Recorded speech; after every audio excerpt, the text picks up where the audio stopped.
Fight, flight or freeze. We accept these reactions as a natural response in times when we feel under threat.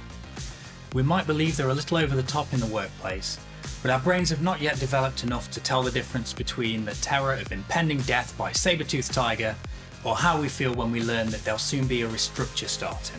These natural reactions to threat happen even faster, have greater impact, and last for longer when the change is imposed on us, particularly when we're made to change faster than we'd like, such as during a global pandemic. Even people who usually love the new and different may respond unexpectedly or out of character when the change feels too big, or when they feel they can't contribute to or influence the outcome. At times like this, it can be hard to accept change. No matter what situation we find ourselves in, our autonomic nervous system, which is our personal surveillance system, is always on guard, asking, is this safe? Far away from our conscious control, this system is continually scanning the world for signs of safety and danger. It monitors signs within our physical and psychological worlds and in the relationships we have with others. As it doesn't link with the thinking conscious part of our brain, it would much rather prefer to keep us safe rather than sorry. So it's far more likely to flag things like change as threatening. When something feels new, different or unexpected, our autonomic nervous system can instantly translate that into unsafe, scary and dangerous. Imagine this part of the brain as a ladder. There are 3 evolutionary layers of this ladder that lead to 3 different responses: freeze, fight or flight, and safety. When we freeze, the most primitive part of our brain keeps us safe by immobilizing us at the bottom of the ladder. Here we become the rabbit in the headlights. Our body automatically freezes. And this happens when people feel trapped, when they think they can't do anything about the situation, they don't have any choice or control. Shocked, unable to think and numb, people shut down, disengage and become very tired. When we go into fight or flight, the next layer keeps us safe by preparing us for action. Here, we're halfway up the ladder because we feel we have some choices. We can at least do something. People in this action-orientated mode can find it hard to focus. They may stop listening and are unlikely to share their feelings or collaborate. People in this mode are likely to feel anxious, sad or angry. They may respond with unusual outbursts or a pained, withdrawn silence. The final layer of the autonomic nervous system is safety. It was the last to evolve and it can take the longest to react.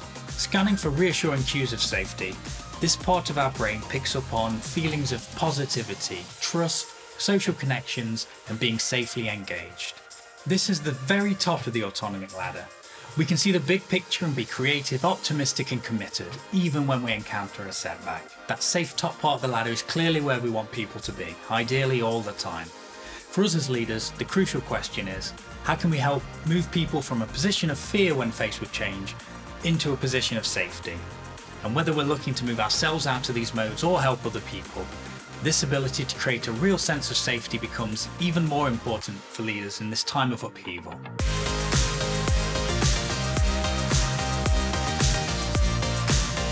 Acknowledge how you're reacting. Fight, flight or freeze. Recognize the emotions you're feeling. Ask yourself, what am I assuming that's making me feel like this? And then deliberately challenge those assumptions. Breathe. Breathe deeply in your belly for a count of 3, hold for 3, and breathe out of your mouth for 6, and repeat this 6 times. Question yourself, what's one thing I could do here to improve this for me? And then do it. Celebrate your own successes, write a list as you go along, and share. Buddy up with someone if you can, and agree to support each other when things get tough.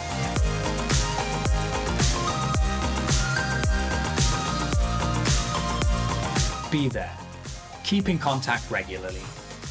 Find a positive. Ask for one thing that's going well for them. Make sure their focus isn't 100% doom and gloom. And explore the reality for them. Ask them how the change is affecting them, and acknowledge that in times of change like this, it's okay not to feel okay for a while. Listen attentively. Encourage them to talk about what's worrying or angering them, and ask them how they're feeling. Listen and don't interrupt. Don't try to sort things for them. Ask them, what's one thing you could do, before you ask, what can I do? Focus on strengths. Encourage them to focus on areas where they can play to their strengths, which boost their energy, focus and commitment. and agree baby steps. Help identify small tasks of their choice where possible that they feel they can achieve and acknowledge their successes when they've achieved them. Enable peer support. Encourage them to buddy up with someone else at work who can support them when you're not there. And share just a little of your own fears. Showing your own vulnerabilities helps people feel more open and that you're in it with them. Using some of these ideas and encouraging your team to use them too could help to mitigate your fight, flight and freeze responses as we all continue to navigate the rapid change in returning to the new normal.